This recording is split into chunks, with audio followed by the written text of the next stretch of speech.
Hi, everybody. I'm Walter, I'm the Dutch mentor, and welcome back again to another session of the Smart Performance Podcast. S for self-care, M for mindful growth, A for adaptive learning, R for rhythmic operation, T for a thriving community, and P, of course, for performance. Today, we're going to talk about planning and execution, a little work-life balance. Cameron, thank you very much for being here today.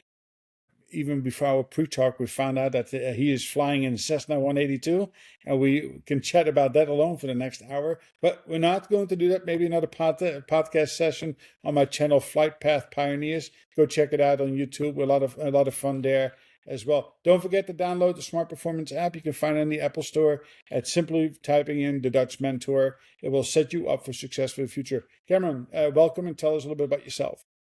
Well, thanks for having me. It's good to be here. I'll just dive right into it, a little bit about me personally, and then we can get into professional stuff. But I grew up in Arkansas. I'm here in the United States. Started doing AV at my church, audiovisual. Started kind of a business, so to speak, at 13. It was more of a hobby at the time I was getting paid for. Formed the business that we have today at Vod 3 in my dorm room in college. Been here ever since. We're Arkansas based. We've got a full-time team of 19 here in person. And we started doing AV all over Arkansas, and then that kind of grew to regionally and nationally. And now we're honored to serve Walmart, who's here in Arkansas. We serve them all over the country, and we're honored to serve the White House through multiple different presidencies, and just have a crew that does AV for events all over the country. So that's a little bit about me professionally. Personally, I've been married for a while. I got married at 21. I'm 35 now. After work, you can find me in the front yard with our two boys. They're 6 and 7. With my dog Rue, our golden retriever, and then as you said, I'm a pilot. I love flying small planes for fun, and I'm also a drummer in a '90s country cover band. So that's a little bit about me, professionally and personally. Thanks for having me. Well, thank you for telling us your story. I've had the honor to work with a couple of AV production companies over the past, and I love the creative pieces, but it's also sometimes a hot mess and last minute changes that you have to come to the rescue and always make it look good for the audience. So that's what I want to dive in today. So obviously, Walmart, any corporate client, they will tell you, I need you to be here and do X, Y, and Z. But things always change, right? There's never a footprint, blueprint that you follow down to the T. So tell us a little bit about when you do, planning and adaptive problem solving. What's your methodology? How do you go about doing that?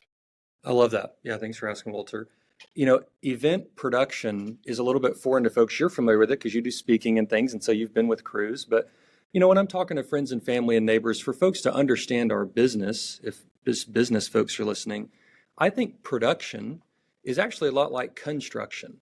It's just instead of spending 18 months, building a building, we're going to spend 18-hour days on site for a few days, and we're going to put together an event. But it's a lot of project management. It's a lot of logistics. In some ways, it can be a lot of subcontractors and other parties. We're not in charge of the catering, but we have to coordinate with the caterer. There's so many things that go into an event. And we did, I counted up, I was getting ready for this show today. We did 153 events last year all over the country. And every one of those takes a lot of planning. We have a saying around here, we use the term next time notes. And I want to talk about that a little bit later in depth, but we're really big on using every project as a learning moment for next time. And so even if you're listening and you're not in the audiovisual business, you're not in the events business, which are quite niche, I think it's important in leadership to talk to your people about every project is an opportunity. And every project can be an opportunity to win that project next year and maybe ask for referrals and things, but it's also an opportunity for growth. And I don't mean company growth, I mean individual growth.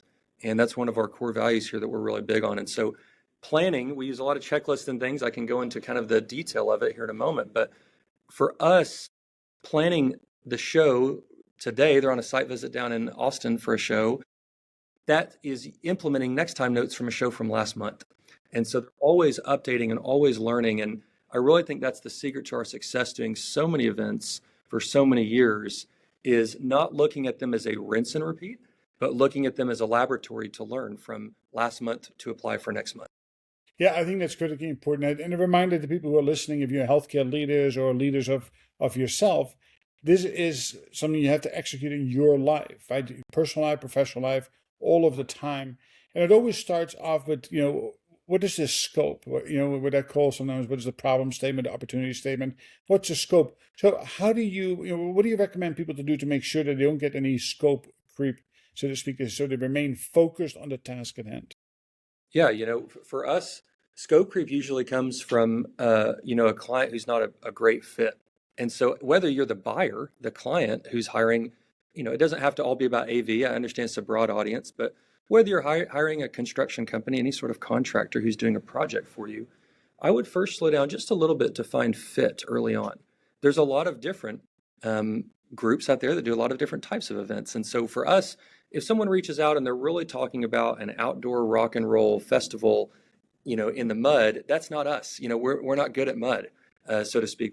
We really do these 1,000-person conferences, these national conferences. Maybe you've spoken at some of those where people are flying in from all over the country. They're paying a ticketed price to be there. We also do corporate events and things like that. But what I would say to be helpful to the listener there is if you're having trouble with scope creep throughout the project, whether you're the service provider or the client, you might kind of go back to the roots of, have we got the right person? Most of the time, we're able to nail a quote and really keep changes and cost overruns to a minimum. But it's because, again, we did 150 of these last year. And so when we're quoting it, we're quoting the overtime. We're quoting the contingencies and the trucking. And we had a lot of snow 2 weeks ago, and we're ready for those things in our cost. But I think a lot of times when scope creep is happening for folks, whether it's a backyard landscaping project or something way bigger than that, it's perhaps from wrong fit, which then has wrong scope at the beginning, which I take responsibility for as a service provider. And I would hope that the service provider listening would do the same. Yeah, I think it's really important. So that's part of the reason why I always advocate to have an operational rhythm that you need to follow, right? Is that right people, right roles, right skills, knowledge, and abilities. They have to have the right time. If you don't spend enough time in that first piece of the puzzle, everything else can fall apart pretty quickly. Once you have that, and you know that you're the right fit, and you have the right people and the skills, then we need to be unified. What is it that we want to accomplish here? Now, again, flexibility, resilience, which will be the next question. Of course, things are going to change along the way, right? I want another light here. I need to have another process put into play. How do you deal with things that are in flux, which really comes down to communication? Yeah, absolutely. Yeah, we're packing a truck right now. I'm in our conference room, but I was just out in the shop floor helping our folks load some semis for a show that's going to Texas next week. And I was learning updates on the fly just now. Okay, this show's in a few days. Anything new? Of course, there's new things. It's, hey, this trade show booth is going to do this now, and hey, we repurposed this part of the budget. They needed to add this other thing, so we've converted those dollars in this way. We're going to leave this gear home. We're going to take this gear with us. And I don't need to know all that because as the leader, I actually try to stay out of the project details. I don't want, if I run into someone at the grocery store, if they ask me, hey, I have a specific question about this project, I actually pride myself in having no idea the answer. I don't want to know the answer because I want the client to latch on to our production manager, our teammate. But for the crews, they're staying subscribed. And we use a project management software, Basecamp. It's not rocket science. There's Asana, there's Monday.com. But we're constantly encouraging our lead project manager on the project. Every meeting they have, they're sharing the notes from that because every person on the crew is going to be listening and reading for different clues. Something that the client may have said quickly, oh yeah, this presenter is going to come in last minute, it's no problem. The audio person may say, it's no problem, we'll just hand them a mic. The graphics person is going to say, we should probably have them hop on Zoom the day before just to make sure we've got these fonts loaded right. And so I'm big on listening, and I encourage our project leads to listen to the client, but listening kind of stops there with the leader if they're not sharing it. And so I think that's really the key on a digital platform is to be sharing the notes downstream from the client to make sure that the whole team is staying in check. If that kind of answers your question there, what you're looking for, Walter. Yeah, no, I think it's exactly communication is the key to everything, right? And it is bilateral, and people need to have. You cannot micromanage everything because it will fall apart. You have to shift the responsibility from the owner to the performing, with some, of course, accountability back to you to make sure. So that leads me to this next one: staying on time, right? Because that's another thing is that people love to go into the weeds and spend hours on things that don't matter. How do you stay on time? How do you measure that? It's funny, we don't know each other super well, Walter. We just got to know each other in preparing for the show, but I'm really tough on time management. I'm tough on myself, and I'm tough on the people that I get to lead, and I'm tough on our clients, and I'm tough on our vendors about time management. I will often say if you can't manage your time, what can you be trusted to manage, which is tough. That's tough medicine.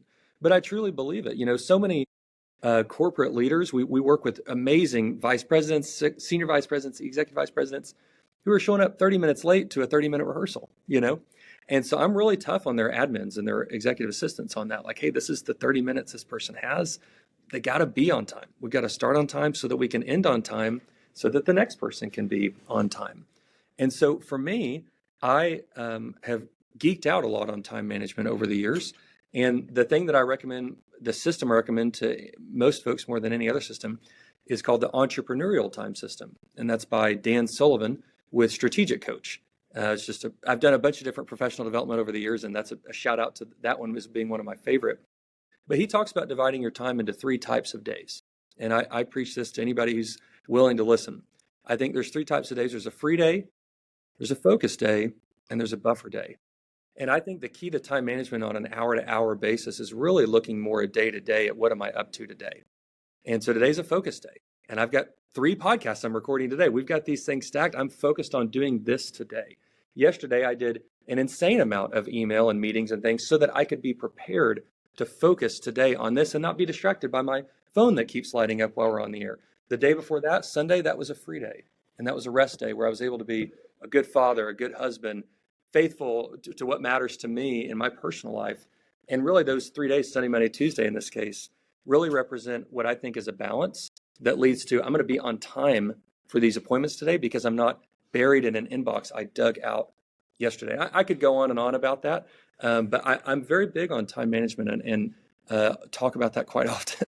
Yeah, so I mean, in time management is critically important too. Another factor that we talked a bit is about personal time, because it's your free time, and that you have that family fun and faith, or however you want to express that. It is important because we're juggling 6, 7 balls in the air at all times, but only one of those balls is made out of glass. And if you drop that one, like family and faith, the rest of it will fall apart very shortly after that. So you have to be mindful about that. So now that you have managed your time and you're using good project management in order to be able to execute and hit your milestones itself, inevitably something goes wrong. Something breaks, something falls apart. How do you overcome things that are happening in the moment, most critical time? How do you respond to that versus reacting to that? I love this question. I'm sure you interview all sorts of different people. If I'm the event AV guy, if this is the episode of Let's Talk to the Event Guy, I'll be the high stress guy. The events are a lot of hard work and they are a lot of stress. And about 2,000 things can go wrong, frankly. Everything can go wrong. 2 weeks ago, we had snow. We had crews sleeping on the floor in airports. We had trucks we were concerned were going to make it. The trucks made it to the show, which is what matters. And then they were just late coming home to the shop, which is fine. We had a little bit of buffer. But for us, those moments, there's probably some great phrase. You talk to leaders all the time, but there's some phrase that's like, when the time to perform has arrived, the time to prepare has passed. It's something like that. It's a great alliteration or something in this phrase I'm trying to remember. And for us, just like the time management, our team has got to have a full tank and they've got to have a full cup and ready for those high stress moments. Because it's not just stress logistically, it's always stress interpersonally, maybe with the venue or a local contractor or something that make these events possible. And so for our team, they're distributed all over the country. Just last month, we did Pittsburgh, Orlando, and Reno in the same week, and so our team on a given week, we've got crews all over the country. And so we try to pick time once a month and then once a year to really be together as a team and to be reminding each other of our core values and how we believe that one team, one dream is the most important thing of all, so that we know we have each other's backs. Because you never know when one teammate is going to get dealt a kind of an unfair hand, a curveball is going to come. And one person can only handle so much. But it's important that from a teamwork standpoint, we're ready to grab that and say, hey, I'm going to back you up. I'm not an athlete. I'm the opposite of athletic. That's my wife. But, a good ball player, if the throw's coming to first base, right field is right there backing them up just in case. Yeah. And so we're pretty big on, it's not if things go wrong, it's when things go wrong. We've done events for the president with 72 hours notice. We've done Fortune 500 events where they flip to a massive virtual component at the last minute. There's all sorts of curveballs. And it's about the team being rested, the team trusting one another from these moments where we are together. and the team knowing their strengths and weaknesses so that somebody else can say, okay, you do this, I'll do that, and we're going to win together. And I'm super proud of all the events we had last year, the success that we had. I really attribute that to our team and who our team is in character, so that when that crucible comes, they're ready for the pressure. Yeah, I love it. So I use E plus R equals O, that events are going to happen, good and bad. It is how you respond to them versus react to them, right? And you really described well on how to respond, you have to mitigate, you have to prepare, you have to have the right people, you have to have redundancies, and then you need to act upon those rather than react to things just from your gut, which often leads to a poorer outcome. Very, very interesting, concepts. Getting to the close of this, so now that you've scoped, you have executed, you have measured, you have overcome some of the difficulties. How do you love the people that you lead? Yeah, that's good. It's so good. You would think we would have compared notes. Honestly, well, the things that I wanted to make sure I cover. This is the last thing I want to cover. I love it. It's gonna be a great episode. I I believe in our industry, which is a lot of hard work and a lot of professional jobs, people are pretty hard on themselves. In my experience, people want to do a good job. We hire good people. We've kind of prune and weed out the bad ones early. But the folks that we have want to do a good job. And what I've found over time is they're hard enough on themselves. In fact, after an event, I'll often say, how did you do? How are you? I'll say, how did it go? There's a different question there. How are you doing? And how did it go? Those are different. But I often will hear people just really lingering on maybe the three things that could have been better. Hey, load in, we could have been a little faster here, which would have let this have a little bit more rehearsal time. We felt rushed on programming this lighting move. We had this cool idea and we had to simplify it because it was time. All those things. And I love to remember and remind them of the 96 or 97 things that went well. And we talk a lot about what we call next time notes. It's a cultural thing here. It's something I love to talk about. And I've heard people reference it even in their personal life. The phrase of, well, what's the next time note? And the next time note, in my opinion, is referring to, if we were to do this project again in a year, which a lot of our events are annual conferences, they come back. If we were to do it again next year, what would we do next time? And the same question, if we were to do a similar project next week, not this, we don't have to wait a whole year to learn and implement and iterate and get better. But if we were to do this project, a similar project next week, what would we do? And even then, I still find myself having to interject with our crews, our contractors, our freelancers to remind them.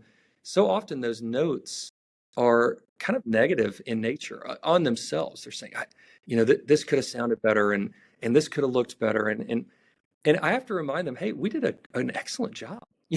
I was there, or I watched the records, or I was on the stream, or I'd asked the client. We did an excellent job. Don't forget that your standards for yourself as an audio professional are higher than most people in the audience could ever measure. And I think that's great that you want to get better. But let's also use the next time notes to say, what do we want to repeat next time? We had the right gear on this show. We had the right logistics. We had the right crew. We had the right people. What do we want to repeat is just important as what do we want to fix. And to kind of land the plane on your question there about loving people, I think people, I don't know if it's from childhood or just from good coaching technically can have bad, repercussions later in life and in adulthood. Good childhood coaching can be later, but so often there's so much guilt and shame that comes from project work on improvements. And I love to love on people by reminding them there's no guilt and shame. We did a great job. We're going to get to do this project again next year. We earned that.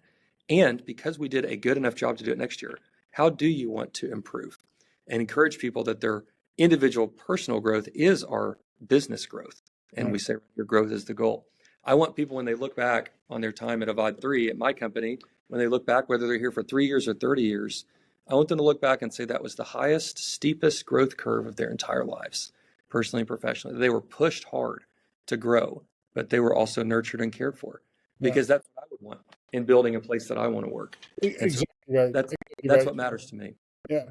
Again, loving the people you lead is getting to know the intrinsic values of each person that works for you, right? Not everybody is exactly the same. As long as you get to know them on a deeper level. And we have found out study after study is reward, appreciation, recognition, development are more important than money, right? People tend to throw money at people, but those are not the motivators. It's really those four things that are critically important. Cameron, where can we find you if they want to learn more about your business or about you as a person? I love LinkedIn. I'll spell my last name so people. My first name's Cameron. That's easy. Cameron. Last name Magee. Cameron Magee on LinkedIn. Send me a message if you listen to this and just say, "Hey, let's do it." And I'd love to just meet people. I've started doing so many more of these this year than I have any other year, and I'm loving the effect of just meeting new people in different industries.